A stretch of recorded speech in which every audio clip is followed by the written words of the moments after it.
very useful to invite parents because parents have questions about why did you choose to send your child here, or what do you see are the positive attributes of this particular school.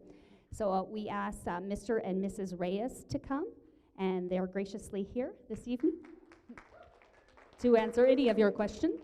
Okay, and they have their daughter here, Alejandra, behind them, because students like to ask other students questions. Okay, and over here on the right, I see another one of our students, Aledo Barcenas, sophomore, and another senior student, Erin Solis, behind the camera. And I'm missing another one. John Dell, over here, Darit, behind the other camera. I asked the students to videotape this meeting so that we could put it on our website, because some parents say they would like to come to the meeting, but they work and they can't. And so that's our plan. That's why we have all this equipment with us this evening. So the first thing I'm going to do is I'm going to have Miss Andrews pass around some of our yearbooks, because one of the questions we often get is, do you just study at that school? And I think our yearbook really showcases a lot of things that happen at Northwest. The yearbook is under the direction of Mr. Astorga, who I didn't introduce back there, a math and yearbook teacher, okay?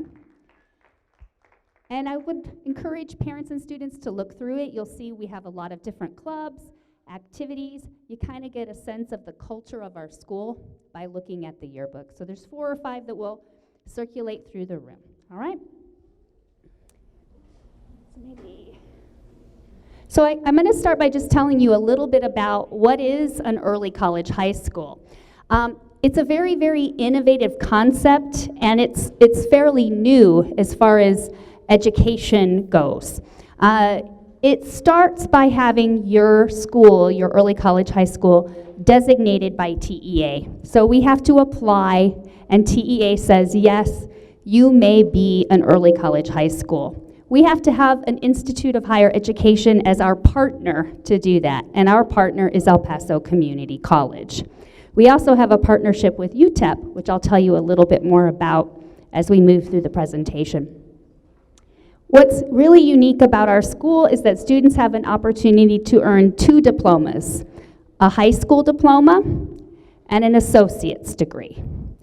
I wish a thing like this existed when I was in high school, and I see some parents nodding, okay? I really wish it did. It is free. We pay for the tuition and the textbooks, which we've done some tallying of what that saves, and that is about a $25,000 savings to you. So when I speak to students about their acceptance to Northwest, I speak about it as if you've been given a scholarship to attend, because that's really what it is. You're getting an associate's degree and your textbook provided at no cost to you. The first early college high school opened in 2005. It was Mission over in the Socorro district. And Texas has the most early college high schools, interestingly. Next is North Carolina. But all over the United States, people are trying to copy what Texas is doing, and specifically what El Paso is doing, because El Paso is got many examples of some of the best early college high schools with very high percentages of students earning an associate's degree.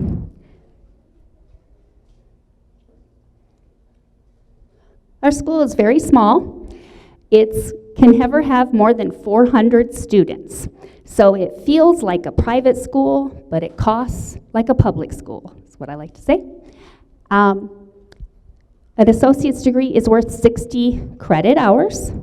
When you finish your 60 hours, which many of our students do at the end of their junior year, they are eligible to take classes at UTEP. UTEP has offered early college high school students another scholarship for 9 credits each semester. And so there's 3 seniors in this room that are all doing that. They only come to school pretty much 2 days a week as a senior on Tuesday and Thursday. And they take English 4, sometimes a 4th year science. Most of them only have 2 classes. Some may have another one. And Monday, Wednesday, Friday, they go to UTEP. So I kind of miss them when we get to that point because they're gone. If you don't know where we're located behind El Paso Community College, right off of Acela Rubalcaba. So if you drive down that street and you go behind the community college, you'll see us there on the right side, a cluster of portables. And we're open enrollment. We accept students from Canutillo ISD and the surrounding community as well, which many people don't know. And so right now, for example, our population is about 60-40, meaning 60% of our students come from within the district and 40% come from the surrounding areas. So there's a lot of different kids who decide to come to our school for different reasons. Some are children that attended a private school, or they were homeschooled. We have students from EPISD, Anthony, Da Vinci, lots of different places that decide to come. Why should you come? Well, first and foremost, we all believe that we can get you hooked on college. If you come and you take a college class and you're successful, you're going to take another one, and another one, and another one. Many times, the process of going to college is what scares students the most. It's daunting. There's a lot of hoops to jump through. That slows students down sometimes. At our school, you have a lot of support to navigate that process. It's very small. So one of the interesting benefits of working at this school is that I can memorize every student's name. It's not very typical that a principal would know every student's name at the school. Now, I will confess, I'm still working on the freshmen because their pictures aren't in the yearbook yet for me to study, but I can know them and I can know something about them. And I've worked in a large school setting where the counselor didn't know their students because they had 500 that they were responsible for. So if you're looking for a place where your child is going to receive a lot of attention, they're going to receive that.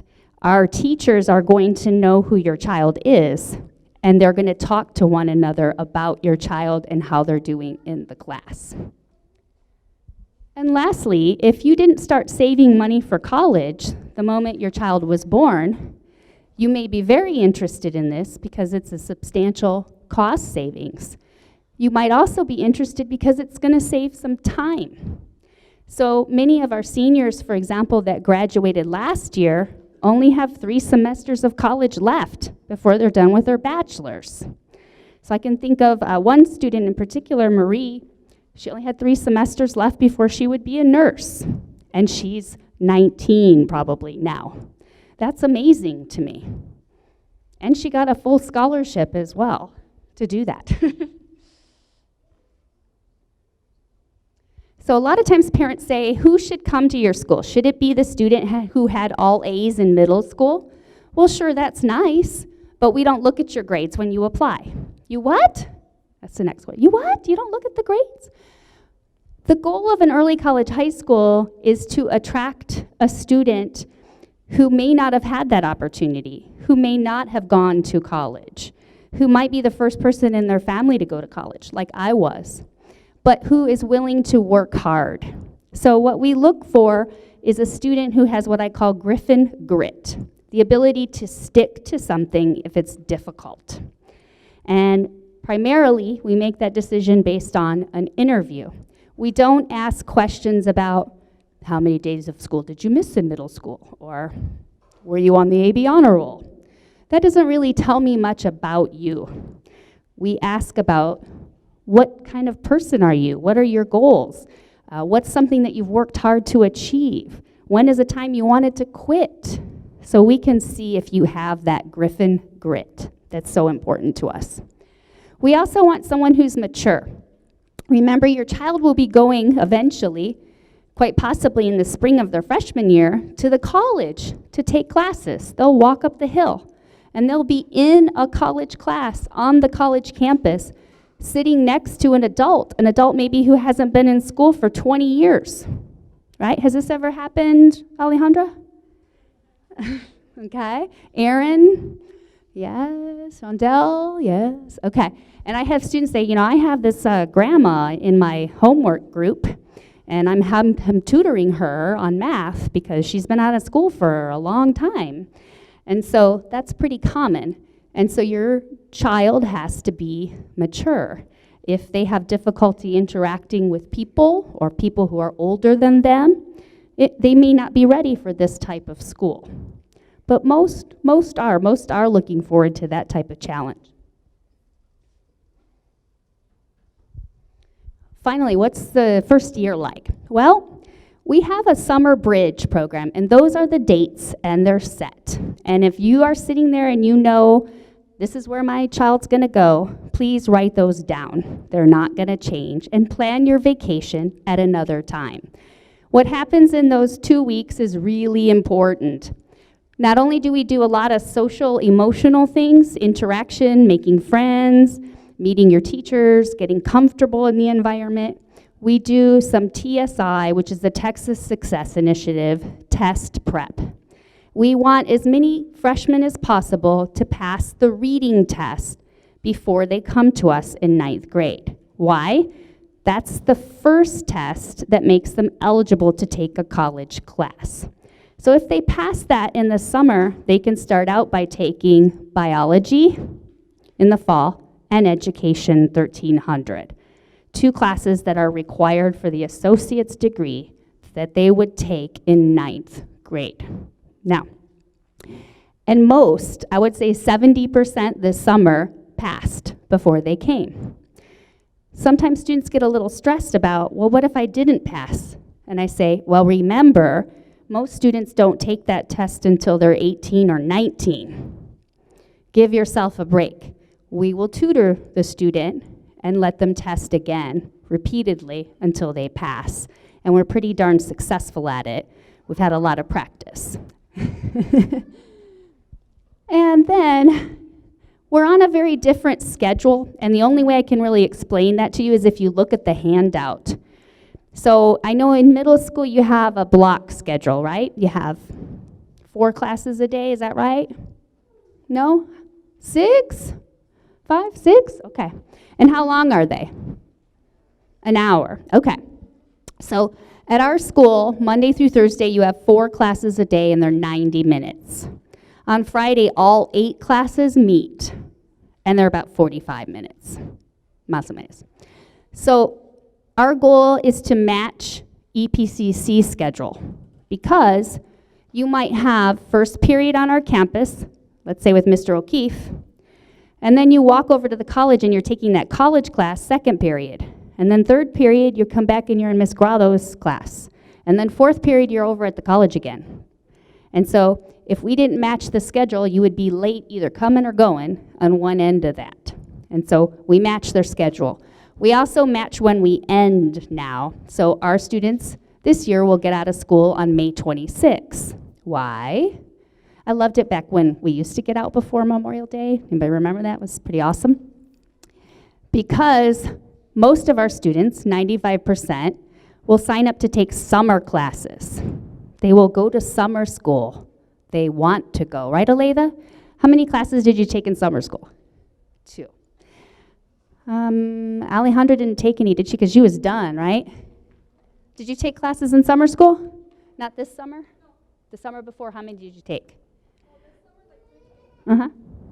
2. So it's pretty common to take 1 in each summer session, and summer session starts June 1st. And so we needed to end our school year before those classes started. In the big brochure, you'll see some sample schedule of what does my child's schedule, what will it look like, what classes will they have. So that's in the brochure on the left side of the page there, if you want some specifics. So here's some of the things that commonly come up at these meetings. First, and this is where I really need the students to talk. So let's see. Let's get Aletha. The first thing we often hear is, well, I don't know if I want to come to Northwest Early College High School because I don't want to miss out on the high school experience. You want to take that one? Hello, everyone. And mainly what I want to talk about is the high school experience. One thing that I have noticed in Northwest is that you don't miss out on anything. Probably the only thing is sports, maybe if you're really into sports, but even then we have things like Mr. Storga, I know, does intramurals, and he does football, soccer, volleyball, and Quidditch. We did Quidditch last year for the first time. That was fun. And so you don't really miss out. You can do you can join many different clubs depending on what you're interested in. For example, with Mr. Astorga, I'm also part of the committee, which basically we're the group that does things like homecoming. We do things like prom. We do things like Spirit Week, and we're the ones in charge of saying, okay, what days do we want? What's our homecoming going to look like? We do things like that, and it's really fun. You get to meet a lot of new people. I mean, I've met friends with juniors, seniors, some freshmen. So you don't miss out on a lot. There's competitions that we join, like with mock trial, moot court. There's also that. I know that there's a couple of sophomores in my class that they started this year a fitness club. So they're doing that. They do fitness club after school. And there's all sorts of clubs that you can join. So you don't really miss out on much, if anything at all. I always like to say that high school is what you make of it. And so wherever you go, you're going to have an experience. And we strive to really make a certain type of culture at our school, a culture very much focused on academics, but also to have fun along the way. And so let's talk about some fun things. You're like, I don't want to talk about fun?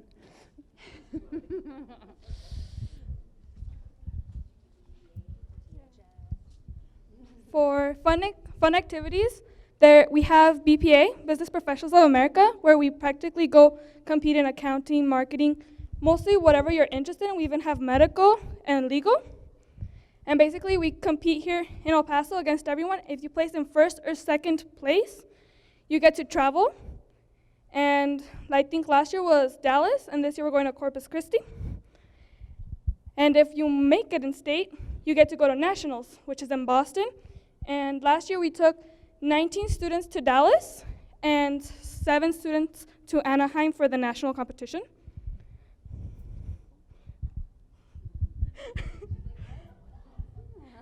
Oh, one thing I did want to mention is the TSI. You can still graduate early, even if you don't pass it after your freshman year. I didn't pass it until after my freshman year, and I'm at UTEP.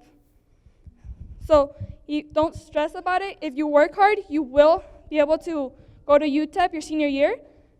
Like I said, it took me, I think, 17 tries to actually pass the test. Wow. And I kept going and going and going, and I kept failing until I finally passed with the 90-some. It is possible to actually keep failing the test and pass it and graduate with your associates early and still go to UTEP your senior year. And right now, with the AP test I took for Spanish, I'm expected to graduate with 90 credits by the end of my senior year. Thank you for telling them that.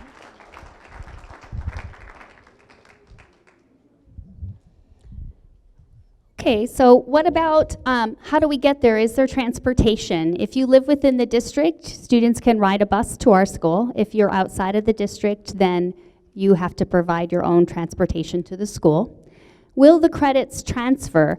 We've talked about UTEP quite a bit because we have a partnership with them, but we have many students who want to go to another school. And so, for example, we had a student last year who went to UTEP her senior year. She took some organic chemistry classes. She transferred to UT Austin, where she was accepted.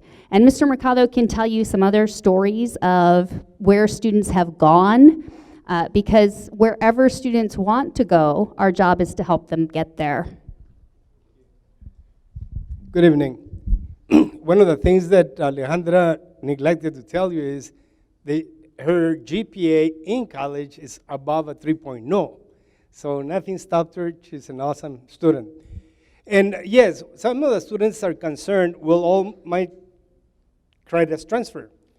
If they stay within Texas, by law, they have to be accepted, okay? But private schools don't have to accept every credit, especially the Ivy League universities.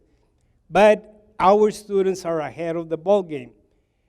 We had one student that was admitted to Johns Hopkins, and I believe practically none of the credits were accepted. But he was well prepared to take whatever classes because he had already been introduced to them. He had a very high GPA, and his goal was to go to Johns Hopkins.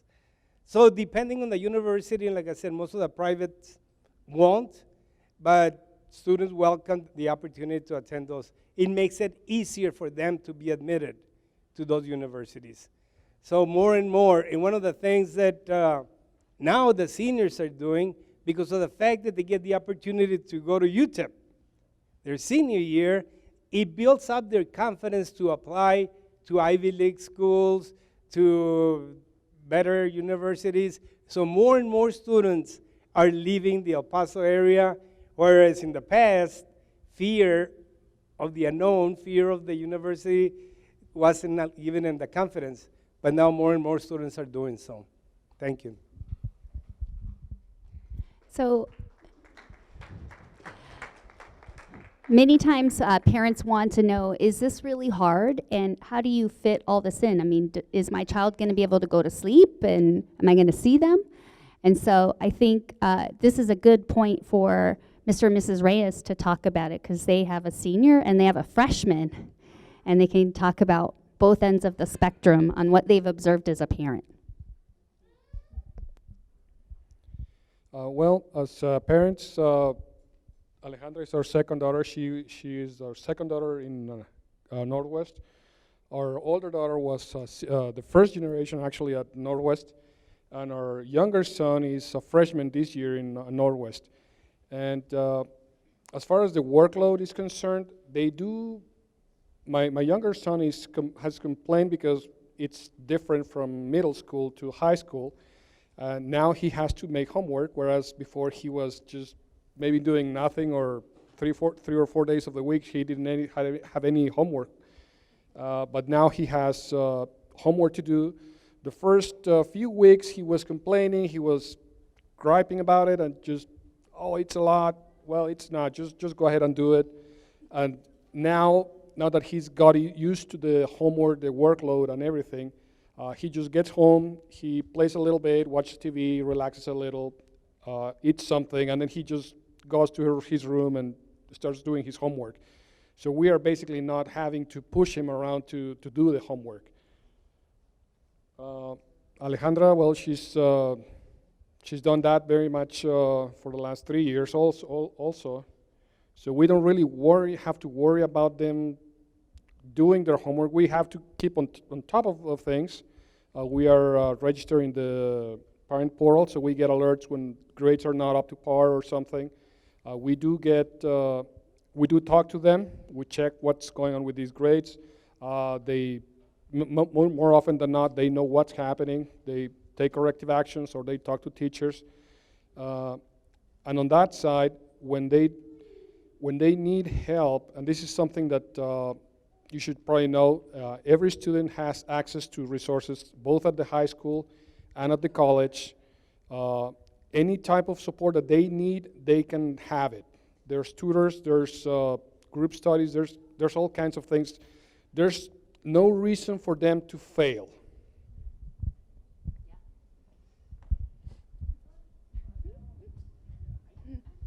And I also want to just remind parents, every time a student goes from 8th to 9th grade, there's a period of transition, regardless of what school they go to. Middle school is different than high school. I spent many years in a traditional high school, and I saw this happen over and over again. What Mr. Reyes described is pretty typical, that many times students in middle school can get their homework done, maybe at school or on the way home from school, or even during a class, or it's manageable, and they don't have to study necessarily in the same way. When you're in a college class in 9th grade, like a dual credit biology course, you have to not only do the homework, but you have to study it, meaning review it, memorize it, learn it, understand it. That's a little different, and it takes a little bit of time to get used to. But that's also fairly typical of your first year in high school. You're trying to figure out who you are and where you go and what's this all about. So how do you apply? We brought some applications tonight that are out on the table. You can also download it from our website. The applications are due December 11th. We will start interviewing on January 6th. We'll have 3 interview dates on the 6th, 7th, and 8th. Once we receive your application, we start scheduling the interviews. And so you'll get a call from our office and we'll propose some times to you and you get to choose times. The interview is just with the student. We don't interview the parent. We do like the parent to come because when you come, we're going to have you do some paperwork and some other things that we need you to do. One of the things that we have to get students to do is become EPC students, which means they apply to become a student, and they do this online. And it's just a lot easier if we can get the parent to come in that night and do that application while they're there, and we can walk you through it. And then we review the applications from students within the district first and fill those seats, and then we go to outside of district. And so if you're thinking, I'm not really sure, I might want to apply, but I don't know, I would encourage you to apply. Because if you wait, there is a chance that the seats will be taken, okay? And I have no doubt that we will definitely reach our max capacity this year. And so we will have a full school, and I hope I get to ask for more teachers. Here's email and contact information. I think it would be nice to talk a little bit about, like both Ms. Grado and Mr. O'Keefe have taught at other schools, traditional schools, to have them share some of their observations about what's different about our school, whether it's socially or academically or both. Gracias. Hi, I'm Mr. O'Keefe, James O'Keefe. I teach English 3 junior high school, but then should your children decide to come to our school, I will be the equivalent of their freshman college English teacher as well. And I also help with the summer academy, where we try not to scare them, we try to welcome them to our school, but a lot of students in those classes, in that summer camp, will ask me, because they know they're going to have me their junior year, Mr. O'Keefe, is your class hard? Is dual credit hard? And my answer is always, no, it's not hard, it's challenging, to use another Latinate word there. And in all seriousness, yes, there's going to be there's more pressure on the students and on us. We're all trying to perform to the best of our abilities. But from what I've observed from teaching at Hanks High School for 5.5 years, and I taught middle school for 7 years, is that students in this setting are learning to organize themselves and manage themselves in ways that they haven't been asked to before. And when they get to college, if they don't take part in this, if they go the regular high school route, which of course has all its own benefits, they'll be thrown in there, sort of thrown to the wolves. In college, normally you have to figure out for yourself how to manage your time, how to study, that kind of thing. That isn't always in place. These students are picking up those skills, those abilities at an early age, and I think that is really paying off for them in the long run in so many ways. And so they also benefit from continuity. They have me for English 1301 in the fall and 1302 in the spring. They probably get sick of me, they probably do, but I think that they benefit from that continuity. Again, in college, you take one course from one professor and then the next semester, and some students don't take courses in sequence the way they use in college. At our school, they take the courses in sequence. They tend to have that continuity of having the same instructor. And so those are just 3 off the top of my head, 2 or 3 benefits I can think of that your children will enjoy. Yes, it's challenging, but it will also pay off. It's also rewarding. Good evening. My name is Marisela Grado. I'm the physical education and health instructor at Northwest. I've taught every grade level except 6th grade. So I've had the experience in all grade levels. But what I really like about Northwest is that all of our teachers are highly accredited. In other words, they either have a master's degree or higher education, okay? And if they're not, they're working on getting higher degrees. So they're SAC accredited, which means they're able to teach dual credit classes like Mr. O'Keefe. And I'm the only physical education teacher and health teacher there, so I get, one of the advantages of being that instructor is that I get to see all of the students throughout the time of, you know, when they're students there basically, all their 4 years. So I get to know everyone, versus me being at a middle school where I would always just see a few kids, you know, and the same thing in elementary. So those are one of the great advantages of being there at Northwest. Another thing I really like is that I get to know the students on a one-on-one, and I get to prepare them once they leave my class to get physically active once they leave high school. And students come back, and I just found out Mr. Mercado was telling me that one of our students from class of 2014 is working at the rec center at Western University. And she's a role model, you know, for being physically fit and healthy. And my students ask me, why do we have to write and read and learn all this stuff in physical education class? It's part of the rigor and part of the college culture that we're teaching at Northwest. And if your child decides or gets accepted to join our family, because that's what we are a family. And students, you know, get really close with other students. Like Aleida said, she knows freshmen, sophomores, juniors, seniors, and seniors, upperclassmen are there to help the incoming freshmen. And that's what I like about our school, that we're a family.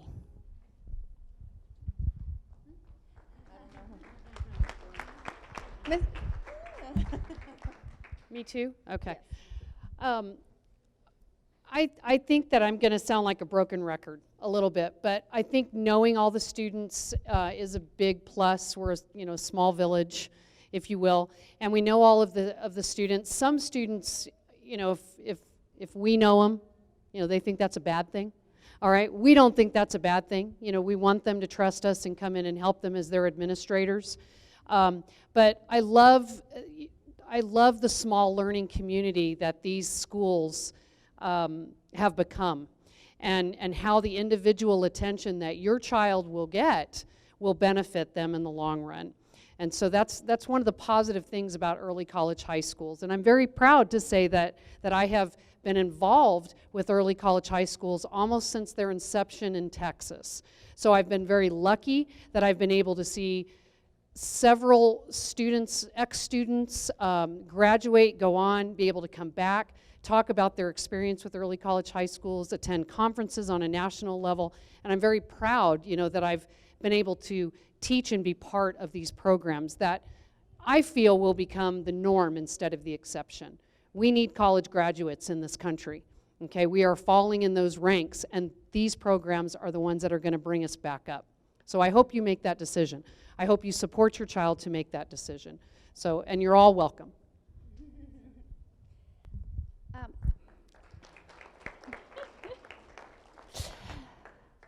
We also invite students to visit us, and so sometimes coming to our school and partnering up with another student helps them make a decision about whether they want to apply, or just kind of getting a little bit more comfortable with the idea.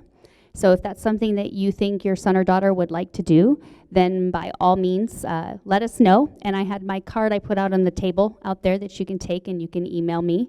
And then we can match you up with another student, and you can spend a little bit of time at our school to see what it's all about.